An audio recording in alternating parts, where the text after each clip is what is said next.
Hey there and welcome back to CM World Chatter here in the jungle that has become Cleveland, Ohio. Stay inside. I am still Jay Acunzo, the author of the book Break the Wheel, but with me is an amazing new guest. I can't wait till you hear his ideas, especially on writing, because as a writer, man, do I appreciate this guy. It's Josh Bernoff. So Josh, first of all, thank you for coming on the program. Thank you, Jay. It's great to be here. So Josh is the author of Writing Without Bullshit, which every writer needs to pick up. It's about clarity in your writing and saying what you mean and meaning what you say, and multiple other books that he's written, co-written, or edited. He's a blogger at the site withoutbullshit.com, another must-read. And after 20 years at Forrester Research, Josh branched out to help other writers write with more clarity, which we're going to dig into today. So let's start there. On that website, withoutbullshit.com, you have this one section, and it's kind of hidden, but I love it as a writer. It's called the Iron Imperative. Can you explain what that means to viewers? Yeah, I'm just trying to get people to understand the importance of being brief and clear in what they write. So the Iron Imperative says that you must always treat the reader's time as more valuable than your own.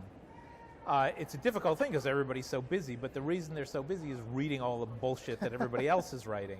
And if you can be succinct and to the point, you'll get the benefit of that in the corporation you're working in and in the people you communicate with. We were talking before the show about like the one human cause that prevents people from being succinct and clear, and from actually, like I said up top, saying what you mean and meaning what you say. Okay. What is that emotion? Well, I think the biggest problem is fear. People are just afraid that someone might actually understand something that they're saying, Hold them so they accountable. hedge it and they create qualifications Right. and they make it difficult to read and they put jargon in there.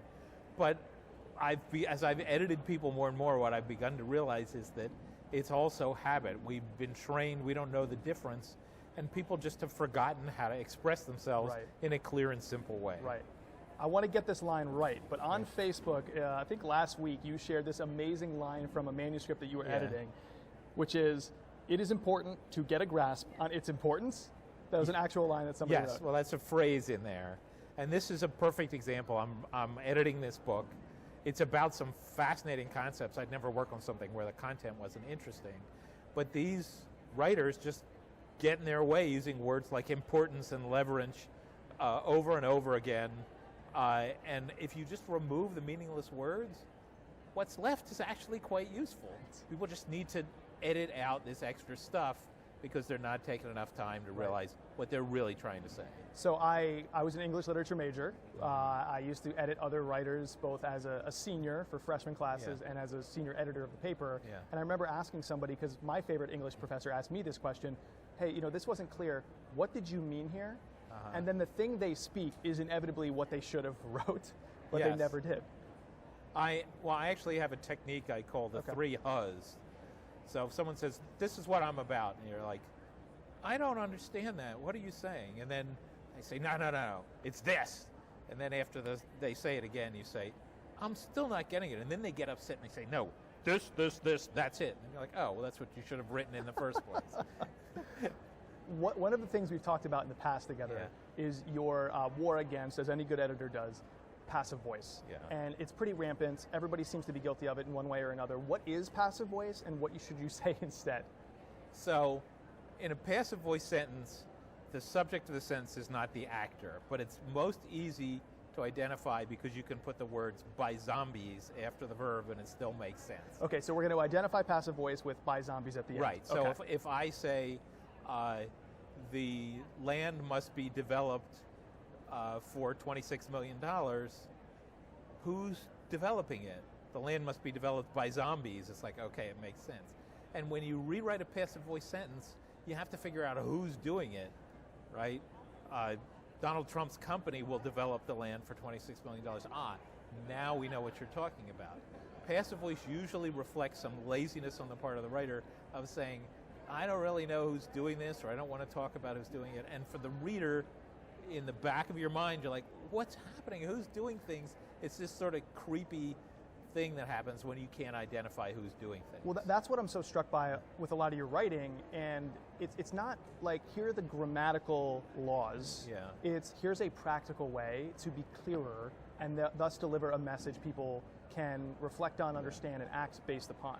It's not about being a grammar stickler, like I think some people think about. Well, like today's blog post is about reaching out to and citing your competitors as a thought leader. So I say you should find who your competitors are, you should pay attention to what they're saying, you should cite what they're saying. I don't say it is important that the competitors be cited, because then it's like, yeah, but what do I actually do here? Right. It is important that you grasp its importance. Yes. Your speech this morning was how to think like an analyst and generate influence like one too. What problem did you spot with marketers that you're trying to solve with that talk? Well, there's sort of two qualities that someone who wants to be a thought leader needs to have. One is analytical thinking and truth, that is, knowing things that other people don't know yet. And the other is spreading the word, influence. It's getting people to talk about what you've discovered. And what I found is that these two things are in opposition. The more analytical you are, probably the worse you are at spreading the word. The people who are really good at spreading the word tend to be vacuous and empty. So I'm trying to help people to get into that quadrant where they have both analytical thinking and truth, as well as the ability to package that up in a way that makes it easy to talk about, much like I've noticed you can do well yourself. Thank you very much. I appreciate that. Yeah. I think it's, it's about being sort of dual-minded in a way. You have both sides, the creative, unbounded, we're going to be out there spreading the word, but you have to be logical, analytical, and so forth. Yeah. You also mentioned the 4 types, or the 4 archetypes, I should say, of influencers. What are those 4 types? Well, when I look at influencers, I created a 2x2 based on how much truth they have and how much influence they have. The lower left-hand corner are people with no truth and no influence. I call them loonies. We don't talk about that. People like John Bogle, the guy who invented index funds, huge analytical insight, but for 30 years nobody paid attention to what he had figured out. That's a great example of being an excellent analytical thinker, but taking way too long to get the word out. You look at Alex Jones in InfoWars, really great at getting attention, but no truth whatsoever related to it. The 4th archetype, the thought leader, is both analytical thinking and influence. I think about people like technology analysts often, people like Al Gore is my archetype for that. And these are the people we admire because you say, this person has figured something out and then is capable of communicating it.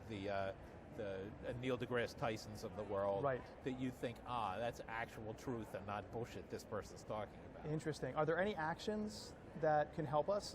Give me the one step I can take to maybe shore up my weakness in either of those things. In either of those or things. In pick one. And well, I think most people's weaknesses, especially the content marketing world, would be in analytical thinking. And for that, I think you need a unique set of sources. What is the data that you're collecting? Surveys, you've met with 26 people who do this, whatever. What's your worldview? When you put this all together, what's your point of view that's unique? And then how are you able to communicate that worldview? And there's all these booths here that will be happy to help you with spreading the word, making videos, making podcasts.